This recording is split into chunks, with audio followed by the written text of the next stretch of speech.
APR Group, 2 and 3 BHK premium apartments at Patancheru. Comfortable pricing, GHMC and RERA approved.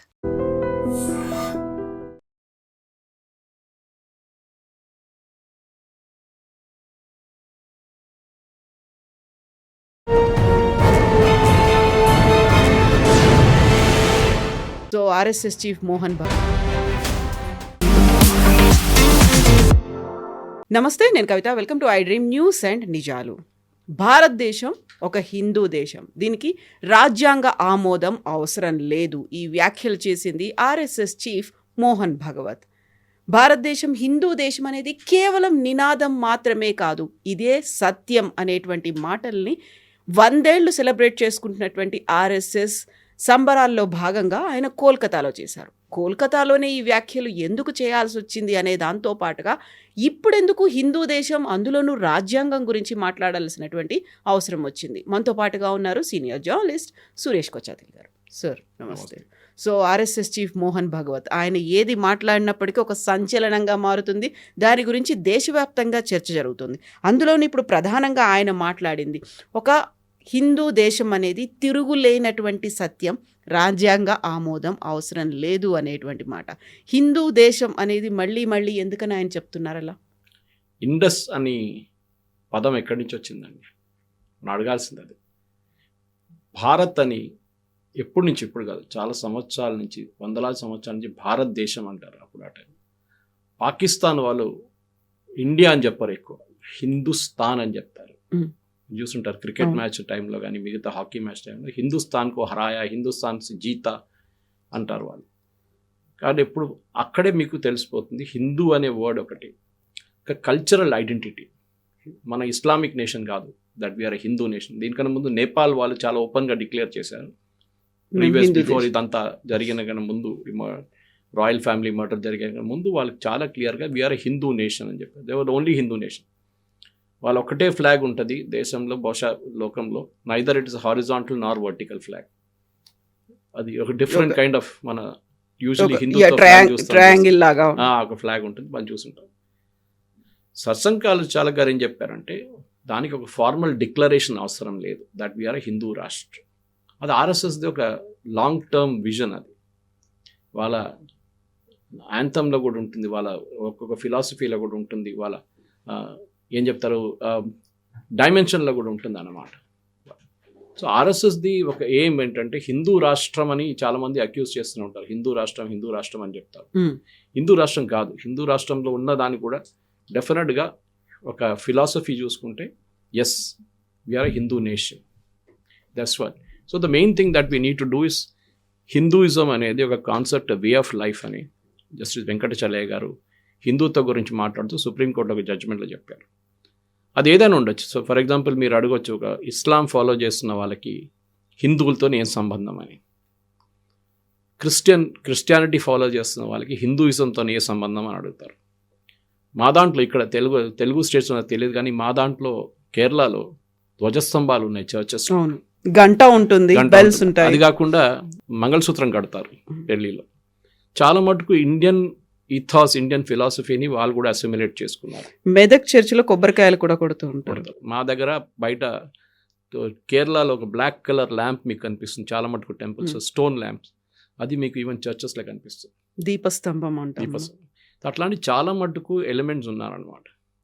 మనం ఒక మాట గుర్తుపెట్టుకోవాలి కవిత గారు, మనం ఇన్ని సంవత్సరాలైనా కానీ we are still the oldest surviving civilization. Kashi అనేది is the oldest living civilization వరల్డ్లో.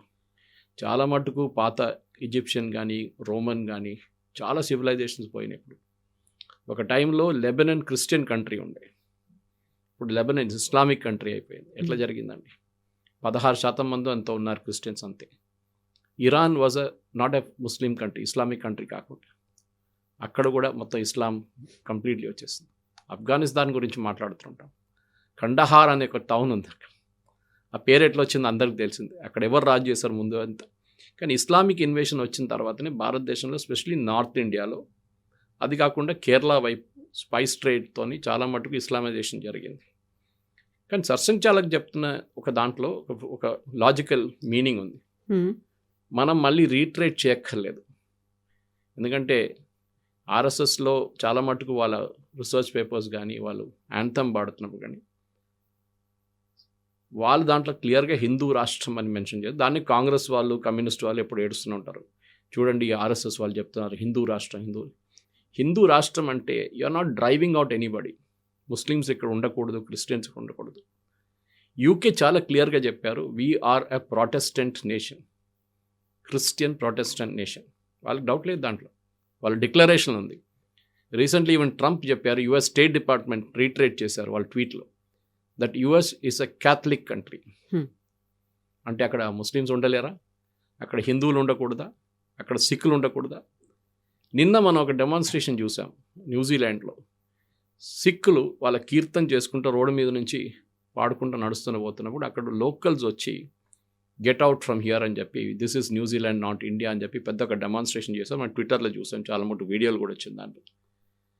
అంటే దే ఆర్ సేయింగ్ మా ఐడెంటిటీ ఇది, మీరు ఇక్కడ ఉండకూడదు. మనం ఇక్కడ చెప్పట్లేదు అది, that you are a part of the civilization. మీరు కన్వర్ట్ అయిపోయారు, అది ఇంకో మాట. బహుశా ఆ టైంలో అఫ్ఘాన్స్ కానీ ముఘల్స్ కానీ రాకపోతుండే we would have all remain Hindus only. సరే, మన వైపు ఒక బుద్ధిస్ట్ ఇన్ఫ్లుయెన్స్ కూడా ఉండే. బుద్ధిజం అనేది again it's an off shoot అని చెప్పొచ్చు అక్కడి నుంచి, హిందూయిజం నుంచి. మనం ఎటువైపు చూస్తే ఒక్కలిగాస్ లింగాయట్స్ డౌన్ సౌత్, వాళ్ళంటారు మేము హిందువులు కాదంటారు. కానీ వాళ్ళు చేస్తున్న ప్రతి యాక్టివిటీ చూస్తే ఇట్స్ ఎ హిందూ యాక్టివిటీ. పూజల నుంచి అన్నీ వాళ్ళు చేస్తారు, వాళ్ళు కూడా చేస్తారు. కానీ వాళ్ళ వే ఆఫ్ లైఫ్ ఇస్ సపరేట్.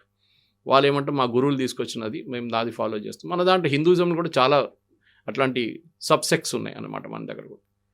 కానీ మీరు ఏదో ఫాలో అవుతున్నారని చెప్పి హిందువులు కాదని చెప్పలేము. సో భారతదేశం కల్చరలీ అండ్ కాంటెక్చువల్లీ ఒక హిందూ నేషన్, దాంట్లో డౌట్ లేదు. సరే, అది చెప్పంగానే చాలామందికి ఇక్కడ సెక్యులర్ వాళ్ళకి కోపం వస్తుంది.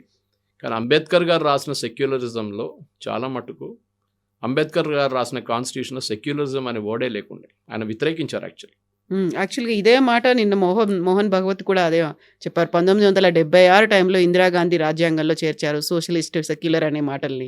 కరెక్ట్. ఎందుకంటే కాన్స్టిట్యూషనల్ లేని వర్డ్ మీరు ఎట్లా తీసుకొస్తారు? సోషలిస్ట్, ఏ కంట్రీ సోషలిస్ట్ ఉందని చెప్పండి. ఇప్పుడు రష్యా లేదు, చైనా లేదు, రొమేనియా లేదు, పోలాండ్ లేదు, క్యూబా లేదు, ఒక నార్త్ కొరియా మిగిలి ఉంటుంది అంతే. అది కూడా వాళ్ళు అక్కడ లేని ఇక్కడ లేని పరిస్థితిలో ఉన్నారు. సో మనం ఎందుకు సోషలిస్ట్ పెట్టుకున్నాం మన దాంట్లో? It should been removed. ఆ టైంలోనే అది ఇల్లీగల్గా తీసుకొచ్చారు ఎమర్జెన్సీ టైంలో. అది కాకుండా ఈ వర్డ్ సెక్యులర్ అంటే మీనింగ్ ఏంటి కవిత గారు? చాలా మటుకు నేను ఇది చాలా ఛానల్స్ కూడా ఎక్స్ప్లెయిన్ చేశాను. సెక్యులరిజం అనే వర్డ్ మన భారతదేశం పనికిరాదు. మన దేశంలో సెక్యులరిజం అంటే యాంటీ హిందూ. ఎవరైనా హిందువుల గురించి మాట్లాడితే వారు కమ్యూనల్ అయిపోతారు. ఎవరైనా గోహత్య గురించి మాట్లాడితే వాళ్ళు కమ్యూనల్ అయిపోతారు. ఎవరైనా రామ్ మందిర్ గురించి మాట్లాడితే వాళ్ళు కమ్యూనల్ అయిపోతారు. I was reading a beautiful book నిన్న, కేస్ ఆఫ్ రామ్ అని చెప్పి అమీష్ త్రిపాఠి గారు ఫోర్వర్డ్ రాసిన ఒక స్టోరీ ఉంది. ఐ థింక్ శ్రీధర్ పోతరాజు గారు వీళ్ళందరూ కలిసి రాసిన argument, Ram Janmabhoomi case complete argument starting నుంచి ఎండ్ దాకా పరశరన్ గారు భీష్మ పితామహ ఆర్గ్యూ చేసిన కేసు.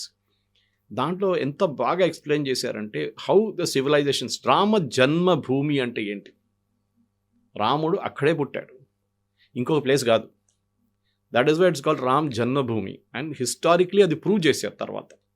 దట్ ఎన్నో సంవత్సరాల నుంచి పీపుల్ బిలీవ్, భారతదేశంలో ఉన్న ప్రజలు బిలీవ్ చేశారు ఆ చోట్లని, ఆ ఉన్న 156 స్క్వేర్ యార్డ్లో ఉన్న ప్లేసే ఫస్ట్ ఇనీషియల్గా రామ జన్మభూమి ఉండే. తర్వాత దాని ఎక్స్పాన్షన్ జరిగింది. బాబర్ వచ్చి అక్కడున్న గుడి పలగొట్టిన దానికోసం it doesn't become a non Ram Janmabhoomi కాదు, రామ్ జన్మభూమి అది.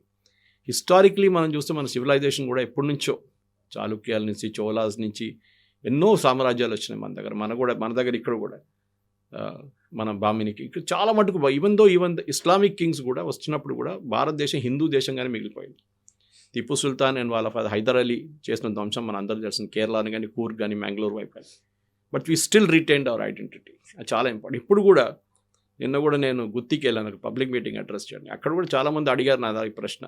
గాడ్ జోన్ కంట్రీ అంటారు కేరళలో, ఎందుకంటారంటే నేను ఎక్స్ప్లెయిన్ చేశాను రీజన్ ఏమి. అడ్వర్టైజింగ్ లైన్ ఉండే యాక్చువల్లీ, కానీ అడ్వర్టైజింగ్ లైన్ కన్నా ఎక్కువ ఓన్ చేసుకున్నారు దాన్ని.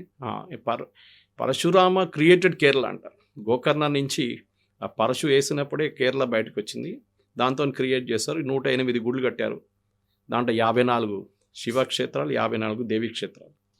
హిస్టరీ అది. That is a part of a legend అనమాట. మిథాలజీ అంటారు, కానీ మిత్ కాదు. We are not a myth. As much as మహాభారతాలో కురుక్షేత్ర ఉందంటే ఉంది. సో మన దగ్గర మీరు ఐకాన్స్ చూడండి, ఎక్కడి నుంచో ఎన్ని సంవత్సరాల నుంచి ఉన్న గుళ్ళు మన దగ్గర ఉన్నాయి. మా ఇంటి దగ్గర ఒక శాస్తా టెంపుల్ ఉంది అరట్టుగూడ, అక్కడ కార్బన్ డేటింగ్ చేశారు వాళ్ళు. So it's very scientific way of knowing ఆ గుడి ఎప్పుడు సెటప్ చేశాను. 3000 years అని చూపిస్తుంది. 3000 సంవత్సరాల ముందు కూడా హిందూయిజం ఇక్కడ ఉండే అని చెప్పి చాలామంది ఆర్గ్యూ చేస్తారు.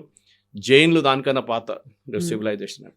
ఈవెన్ మహాభారతం కూడా బౌద్ధం నుంచి తీసుకున్నదే. మహాభారతం భగవద్గీత అనేది కూడా లేదు, రామాయణం లేదు, ఏమీ లేదు అనేది. రామ్ సేతు లేదని చెప్పారు కదా కాంగ్రెస్ వాళ్ళు. రామ్ ఇస్ అ మిత్ అని చెప్పిన వాళ్ళు కాంగ్రెస్ అఫిడవిట్ ఇచ్చారు కోర్టులో రామ్ జన్మభూమి కేసు వచ్చినప్పుడు. సో ఒకవైపు ఆర్ఎస్ఎస్ విచారణధార, అట్ ద సేమ్ టైం మీరు జమైతే ఇస్లామీ కానీ ఇండియన్ ముస్లిం లీగ్ చూడండి, వాళ్ళ స్లోగన్స్లో కూడా అల్లాహు అక్బర్ అనం కానీ what does it mean? There is only one God, that is Allah. You don't accept any other God. కానీ హిందువులు అది ఎప్పుడు అట్లా చెప్పారు. మన దగ్గర 3 కోట్లు అంటారు. 3 కోటి అనగానే కోట్లు కాదు, అది it's a different connotation all together. It's not 3 crores, 33 కోట్లు అంటారు కొంతమంది. కాదు, ముక్కోటి దేవత is a different thing. Koti is a different connotation all together. కానీ సబ్జెక్ట్ అది కాదు. ఇక్కడ మన దగ్గర హిందువులు ఎప్పుడైనా వచ్చి ఇది మా ఒక్కడే దేవుడు ఉన్నాడు, దీన్ని యాక్సెప్ట్ చేయండి, లేకుంటే మీరు we will not accept you అని ఎప్పుడు చెప్పలేదు. మన వైపు నుంచి చాలా మటుకు దేవుళ్ళు ఉన్నారు. ఇప్పుడు కూడా మనం గుడికి ఎందుకు వెళ్తాం? స్పిరిచువల్ కనెక్షన్ కోసం. హిందుత్వ అనేది ఒక ఎలిమెంట్ లేదు అక్కడ. హిందూయిజం అనేది వీఆర్ ఎ పార్ట్, మనకు వే ఆఫ్ లైఫ్ అది ఉంది. మన పూర్వజుల నుంచి అట్లనే వస్తుంది కంటిన్యూస్గా. ఒక సివిలైజేషనల్ ఆస్పెక్ట్. రోమన్స్ అనగానే ఇప్పుడు మీరు ఉన్నారా? రోమన్స్ ఇప్పుడు లేదు గారు, వాళ్ళు you're not existing any longer. Greek civilization అంటే కొంచెం మటుకు గ్రీక్ ఇంకా ఉన్నారు వాళ్ళు, కానీ అది కూడా పోయింది మొత్తం ఆల్మోస్ట్. మీరు అటువైపు బాబిలోనియన్ సివిలైజేషన్ చూస్తే అది కూడా పోయింది మొత్తం. ఇప్పుడున్నది ఏంటంటే the church, the Islam and Hinduism, ఈ 3 మేజర్ రిలీజన్స్ ఉంది. దాని కాకుండా మైనర్ రిలీజన్స్ చాలా మట్టుకున్నాయి. ఒక మాట మనం గుర్తుపెట్టుకోవాలి కవిత గారు, మనం ఎంత చెప్పినా కానీ యాజ్ అ హిందూ నేషన్, మనం ఇప్పుడు కాదు ఎప్పటి నుంచో, జూస్ సోలమన్ రాజ్యం నుంచి పారిపోయి వచ్చినప్పుడు కూడా, ఇప్పుడు కూడా ఇజ్రాయెల్లో వాళ్ళు అంటారు, వాళ్ళ టెక్స్ట్ బుక్స్లో కూడా అంటారు, we were the only nation, భారతదేశం ఒక్కరే వాళ్ళకి శరణార్థి ఇచ్చారు. We gave them, we said please come. పార్సీలు ఇరాన్ నుంచి పారిపోయి వచ్చినప్పుడు, గుజరాత్లో దిగినప్పుడు కానీ ముంబైలో దిగినప్పుడు మన రాజులు వాళ్ళని వచ్చేసాను ఇక్కడ ఉండండి అని చెప్పి వాళ్ళకి ల్యాండ్ ఇచ్చారు. జ్యూస్కి కొడంగల్లూరు, మా ఇంటి దగ్గర నుంచి 16 kilometers దూరం వాళ్ళు దిగినప్పుడు, కొడంగల్లూరు నుంచి గురువాయూర్ దాకా ల్యాండ్ మొత్తం అక్కడ ఉన్న మహారాజా వాళ్ళకి ఇచ్చేశారు. అఫ్కోర్స్ తర్వాత వాళ్ళు అక్కడి నుంచి కొచ్చిన్ వైపు వెళ్ళిపోయారు అనుకోండి. They setup the zoo town in Cochin. So భారతదేశానికి ఒక కెపాసిటీ ఉంది. మన దాంట్లో అది ఆ పార్సీ ఎగ్జాంపుల్ చాలా క్లియర్గా ఎక్స్ప్లెయిన్ చేశారు. అది టీ కప్పు, పాలు పోసిన పంచదార వేసినా కానీ అది బయటికి రాదు. ఇప్పుడు పాలు అట్లా ఉండిపోతుంది. We'll add sweetness to it అని. సో మన అట్లాంటి ఒక సివిలైజేషన్ మనది. ఇప్పుడు మీరు ఇరాన్లో లేకుంటే సౌదీ అరేబియాలో వెళ్ళి ఒక కన్వర్షన్ ట్రై చేసి చూడండి. ఇక్కడ పాస్టర్లు చాలామంది ఉన్నారు కదా, కొంతమంది అక్కడ పంపించాలి. అక్కడ వెళ్ళి కొంతమంది కన్వర్ట్ చేయడానికి ట్రై చేయమని చెప్పండి, ఉండరు వాళ్ళు రేపు. కానీ మన దగ్గర ఏంటి, లీవ్ అండ్ లెట్ లీవ్ అని చెప్పే కాన్సెప్ట్ ఉంది. సరే మీరు చేసుకోండి. ఇప్పుడు ఫ్రీడమ్ టు ప్రాక్టీస్ రిలీజన్ మన కాన్స్టిట్యూషన్లో ఉంది. కానీ మళ్ళీ ఇది సెక్యులరిజం మీదకి వస్తున్నాను నేను. ఎందుకంటే సెక్యులరిజం అనే కాన్సెప్ట్ బ్రిటన్ నుంచి వచ్చింది, మనకు కాదు. అది మనకు సంబంధమే లేదు సెక్యులరిజంతో. బట్ అలాంటప్పుడు మన దగ్గర ఉన్నటువంటి ఇన్ని మతాలు ఇవన్నీ ఉన్నాయి, అందరూ కలిసి ఉండాలి అంటేనే కదా, అందరూ కలిస్తేనే అది సెక్యులర్ అనేటువంటి భావన వస్తుంది. అవన్నీ లేదా, మీరేమో ఇంక్లూజన్ అంటున్నారు. ఎక్కడెక్కడి నుంచో వచ్చిన వాళ్ళకందరికీ ఇక్కడ ఆశ్రయాలు కనిపిస్తున్నారు, వాళ్ళకి కావాల్సినటువంటి లైవ్లీహుడ్ ఇవన్నీ చూపిస్తున్నారు. బట్ సెక్యులర్ అనే మాటను మాత్రం యాక్సెప్ట్ చేయట్లేదు. మన దగ్గర ఇన్ని రకాల మతాలు ఉన్నాయి, అందరినీ కలుపుకొని పోతేనే కదా సెక్యులర్ అనేది. కాదు, that's a difference there. Secularism మీరు ఒకసారి డిక్షనరీ ఓపెన్ చేసి చూడండి, ఇది కాదు డెఫినేషన్. ఇంగ్లాండ్లో 18th century నుంచే అక్కడ House of Lords, House of Commons అని ఉంటుంది. మన లోక్సభ, రాజ్యసభ దాని మీద మోడల్ చేశారు. కానీ హౌస్ ఆఫ్ లార్డ్స్లో వాళ్ళు నామినేట్ చేస్తారు. మన దగ్గర నామినేషన్ ఒక 10 మందికి నామినేట్ చేస్తారు. ఫిలిం ఫీల్డ్ నుంచి, కొంచెం లిటరేచర్ నుంచి, ఆర్ట్స్ నుంచి, సర్వీసెస్ నుంచి. ఇప్పుడు మన విజేంద్ర ప్రసాద్ లాంటి ఫిలిం ఫీల్డ్ నుంచి ఆయన నామినేట్ చేశారు. దానికన్నా ముందు సురేష్ గోపి ఉన్నారు. ఒకసారి జయా బచ్చన్ని కూడా నామినేట్ చేశారు ఫిలిం ఫీల్డ్ నుంచి. అట్లా లిటరేచర్ చాలామంది ఉన్నారు. అక్కడేం చేస్తారంటే బిషప్స్ని నామినేట్ చేస్తుండే, ఇప్పుడు కూడా చేస్తారు వాళ్ళు. అంటే ప్రాటెస్టెంట్ బిషప్స్ని హౌస్ ఆఫ్ లార్డ్స్లో కూర్చోబెడతారు. వాళ్ళకి ఓటింగ్ పవర్స్ ఉండే ఆ టైం. అంటే ఏదైనా బిల్ని ఆపడానికి వాళ్ళ దగ్గర ఓటింగ్ పవర్స్ ఉండే. వాళ్ళు ఏం చేయడం మొదలుపెట్టారంటే, వాళ్ళు గవర్నమెంట్ ఏ చట్టం తీసుకొస్తే దాన్ని వ్యతిరేకించడం మొదలుపెట్టారు. కొన్ని రోజుల తర్వాత government, UK government, British government got fed up. వీళ్ళతోని వీళ్ళు ఏం చేస్తే వీళ్ళు వ్యతిరేకిస్తున్నారు దాన్ని. వాళ్ళు ఏం చెప్పారంటే ఒక పని చేయండి, మీరు మీ పని చేయండి, ఏది చర్చ్ నడిపించడం మీ పని, you take care of that. మా పని గవర్నమెంట్ నడిపించడం. చర్చ్ అండ్ గవర్నమెంట్ సపరేట్, దీనికి దానికి కనెక్షన్ లేదు. This is secularism. మీరు ఒకసారి డిక్షనరీ ఓపెన్ చేసి చెక్ చేయండి, దిస్ ఇస్ సెక్యులరిజం. మన దేశంలో ఉందా? లేదు కదా. మన దేశంలో ఎండోమెంట్స్ డిపార్ట్మెంట్ గుడులు నడిపిస్తున్నారు. State Hess got involved in religion. మరి సెక్యులరిజం ఎక్కడ పోయిందండి?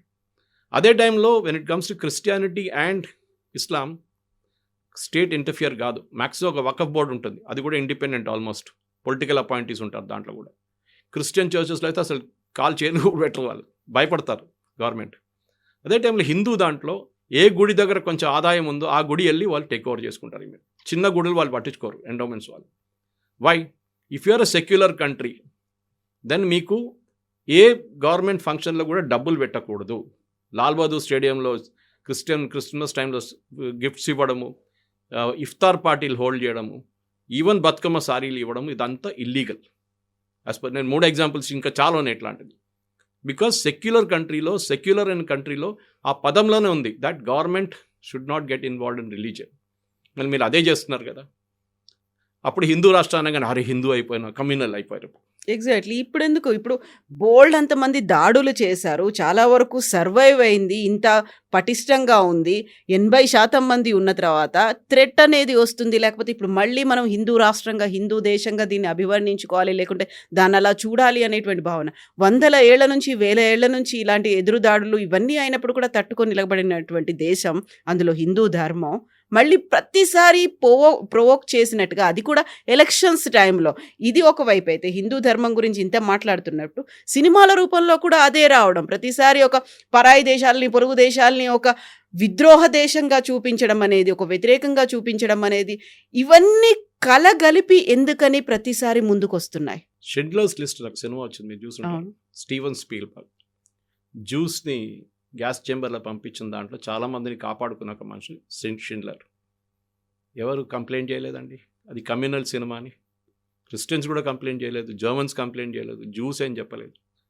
మన దగ్గర ఒక దురంధర్ సినిమా రాగానే పాకిస్తాన్ని మీరు బ్యాడ్ లైట్లో చూపిస్తారు. దాంట్లో తప్పెక్కడని చెప్పండి. అందులో ముస్లిం కంట్రీస్ అన్ని కూడా బ్యాన్ చేశాయి కదా. Different reason. ఎందుకంటే ముస్లిం కంట్రీస్ ఎందుకు బ్యాన్ చేశారంటే, పాకిస్తాన్ అండ్ బంగ్లాదేశ్ వాళ్ళు చాలామంది గల్ఫ్లో ఉంటారు, భారతదేశంలో ఉన్న చాలామంది మన వర్కర్స్ కూడా అక్కడ పనిచేస్తారు. వీళ్ళు నడిమిట్లో ఫ్రిక్షన్ రాకూడదని చెప్పి అక్కడ బ్యాన్ చేశారు. ఈ సినిమా చూసి ఫర్ ఎగ్జాంపుల్ హిందువులు అక్కడ ఉన్న భారతదేశంలో ఉన్న వాళ్ళు ఒక 2 స్లోగన్స్ రేజ్ చేశారనుకోండి, జై శ్రీరామ్ అని చెప్పి, థియేటర్లోనో బయటకు వచ్చి అది పెద్ద ఇష్యూ అయిపోతుంది. అది కాకుండా ఉండడానికి గల్ఫ్ స్టేట్ బ్యాన్ చేశారు. అది అంటే చూడట్లేదని కాదు కదా, పాకిస్తాన్లో బ్యాన్ చేశారు. కానీ పాకిస్తాన్లో అన్నిటికంటే పాపులర్గా పైరేటెడ్ సినిమా నడుస్తుంది దురంధర్. ఇప్పుడు ప్రతి పొలిటీషియన్ చూసారంట సినిమా, అక్కడ ప్రతి మీడియా వాళ్ళు చూసారంట సినిమా. ఎట్లా చూసారు? అందరు డౌన్లోడ్ చేసుకున్నారు పైరేటెడ్ వర్షన్స్. ప్రొడ్యూసర్స్ కూడా ఏమంటలేరు, చేసుకోండి మీరు కావాలంటే, ఎందుకంటే కొన్ని రోజుల తర్వాత అది మళ్ళీ ఓటీటీలో వస్తుంది. ఎట్లయినా సినిమా అనేది ఒక ఎక్స్పాన్షన్ ఆఫ్ కంట్రీ సెల్ఫ్ అన్నమాట. అది దురంధర్లో తప్పేం చూపించారు. దీనికన్నా ముందు వచ్చిన సినిమాల్లో భారతదేశం నుంచి వెళ్ళిన ఒక ఏజెంట్ని, ఒక భారతదేశం నుంచి ఒక రా ఏజెంట్, పాకిస్తాన్ ఏజెంట్ కలిపి చంపుతారు. పాకిస్తాన్ ఏజెంట్ చూపించారు, భారతదేశం నుంచి వెళ్ళిన ఒక ఆయన ఒక రోగ్ ఎలిమెంట్ అయిపోతారు. ఇది ఒక సెలెక్టివ్ ఉండే దీనికి. ఇది షారూక్ ఖాన్ కానివ్వండి, సల్మాన్ ఖాన్ కానీ, వీళ్ళందరూ ఒక సెలెక్ట్. కానీ దురంధర్ రాగానే ఈ సెక్యులర్ బ్రిగేడ్ అందరు లేచి కూర్చొని అదెట్లా మీరు పాకిస్తాన్ తిడుతున్నారు, ఇస్లామిక్ ఫోబియా అయిపోయింది. ఎట్లా అయిందండి ఇస్లామిక్ ఫోబియా? మీరు సౌదీ అరేబియాలో ఇవాళ వెళ్ళి ఒక ప్రో ప్యాలెస్టైన్ డెమాన్స్ట్రేషన్ చేయమని చెప్పండి, తీసి జైలు వేసేస్తారు వాళ్ళు. ఈవెన్ యూఏఈలో కూడా, గల్ఫ్ కంట్రీలు ఎక్కడ కూడా ఎక్సెప్ట్ మేబీ ఖతార్, ఎక్కడ మిమ్మల్ని ఒక ప్రొటెస్ట్ డెమాన్స్ట్రేషన్ కూడా చేయనియారు వాళ్ళు. ఎందుకంటే అప్పుడు సెక్యులరిజం ఎక్కడ వెళ్ళింది? ఇది ప్రాబ్లం. మన దేశంలో తీస్తారు procession with the Palestinian flag which is illegal. కానీ ఏమన్నారు అప్పుడు? ఎందుకంటే సెక్యులరిజం వచ్చేసింది. కర్ణాటకలో చట్టం తీసుకొచ్చారు హేట్ స్పీచ్ గురించి. అదేంటండి చెప్పండి? హేట్ స్పీచ్ ఒకటే రిలీజియన్లో ఉంటుందా? మేము చెప్పలేదు కదా మాది ఒకటే దేవుడు, మీరే చెప్తాను మీది ఒకటే దేవుడు అని. కాఫిర్లు అని చెప్తారు వాళ్ళు. ఇదన్నీ జరిగింది మనకు తెలిసింది చాలా మటుకు. నుపూర్ శర్మ ఎపిసోడ్ నుంచి మొదలైంది, కనయ్యలాల్ మర్డర్లో ఇదే జరిగింది. అంటే ఒక సింగిల్, ఇప్పుడు ఈయన మనకు సత్సంగ్ చాలక్ గారు చెప్పిన దానికి నెక్స్ట్ వీక్ ఓవైసీ గారు చెప్పినప్పుడు అది ఎవరు పట్టించుకోరు. ఆయన స్టేట్మెంట్ ఇచ్చా, దాట్ ఈస్ సెక్యులర్, ఆయన చెప్తుంది కరెక్టే. ఆయన ముస్లిమ్స్ గురించి ముస్లిమ్స్ కోసం మాట్లాడుతున్నారు. హిందువుల కోసం ఎవరు మాట్లాడతారండి? ఎవరు లేరు ఈ దేశంలో. అదే ప్రాబ్లం వచ్చిందనమాట. హిందువుల కోసం ఒక స్పోక్స్ పర్సన్ అని ఎవరున్నారు? ఎవరు లేరు. కొంతమంది స్వామీలు మాట్లాడతారు, వాళ్ళు మోస్ట్లీ రిలీజియస్ టచ్ నుంచి మాట్లాడతారు. కాకుండా వాళ్ళు రాజకీయాలు మాట్లాడుతున్నారు. వాళ్ళందరూ రాజకీయంలో ఉన్నారు ఇప్పుడు. ఎవరు లేరు చెప్పండి. కర్ణాటకలో ఉన్న ప్రతి మఠం పొలిటిక్స్లో ఉన్నారు. అక్కడ ఒక్కలిగాస్ కానీ లింగాయట్స్ కానీ మిగతా మఠాలు ఉన్నాయి. అక్కడ బిజినెస్ అయిపోయింది అక్కడంతా. మన వైపు కూడా ఇది తక్కువనా? ఏ గుడి అంటే చెప్పండి, పొలిటిక్స్ ఏం చెప్పండి. అన్ని గుళ్ళలో స్పెషల్ దర్శనం అవుతారు. అంటే దేవుడిని చూడడానికి దేవుడు స్పెషల్ దర్శనం అడిగినారు. క్యూలు వద్దు, మేము క్యూలో నార్మల్ క్యూలు వెళ్ళాము. లడ్డూలు అమ్ముకుంటారు, ప్రసాదంగా అమ్ముకుంటారు. ఎందుకు? ఇది మనం అడగాల్సింది. హిందూ రిలీజియన్నే మనోళ్ళే, అంటే హిందూ వాళ్ళే కలిసి మొత్తం ధ్వంసం చేస్తున్నారు. దాన్ని కమర్షియలైజ్ చేసేసారు. దాన్ని ఒక నార్మల్ పేదవానికి లైన్లో 16-18 గంటల లైన్లో పడి తిరుమలలో దేవుడిని చూడడానికి ఒక అవకాశం వస్తుంటే ఒక స్పెషల్ దర్శన్, బ్రేక్ దర్శన్ అని చెప్పి విఐపీలను లోపల తీసుకెళ్తారు. దేవుడి ముందు అందరూ సేమ్ అంటారు. మళ్ళీ ఇదే మనుషులు. It is not. సో మన హిందూ సొసైటీలో చాలా మటుకు చాలా లోపాలు ఉన్నాయి, లేదని చెప్పట్లేదు. ఒక టైంలో విడో రీమ్యారేజ్ ప్రాబ్లం ఉండే, సతీ ఉండే, చాలా మటుకు ఉండే. యంగ్ పిల్లల్ని యంగ్ ఏజ్లో పెళ్లి చేయించుకోవడం, అదో యంగ్, చాలా తప్పు. చాలా రిఫార్మ్స్ అయ్యాయి. చాలా రాజా రామ్మోహన్ రాయ్ టైం నుంచి మన కేరళలో ఉన్న గురువులు అందరూ చేశారు కదా, శ్రీనారాయణ గురు దాకా. So Hindu society has reformed itself. అక్కడ లేదని చెప్పలేము. సరే, ఇష్యూస్ ఉండే, స్పెషలీ క్యాస్ట్ డివిజన్ చాలా మటుకు ఉండే. అంబేద్కర్ గారు రాసిన దాని ప్రకారం చాలా మటుకు క్యాస్ట్ ఇప్పుడు జరిగిన అత్యాచారాలని మళ్ళీ తీసుకురావడం ఎందుకని చాలామంది అడుగుతారు ఇప్పుడు కూడా. మళ్ళీ నేను కూడా అదే అడుగుతున్నాను. అప్పుడు జరిగిన దానికి ఇప్పుడు ఎందుకు మళ్ళీ? అయిపోయింది కదా అది. ఆ టైంలో అప్పుడున్న పూర్వజులు చేశారు, కొంతమంది మీద అత్యాచారాలు చేశారు, కొంత క్యాస్ట్ డిస్క్రిమినేషన్ చాలా జరిగింది, కరెక్ట్. బట్ మనం దానికి ప్రాయశ్చిత్తం చేస్తున్నాం కదా ఇప్పుడు.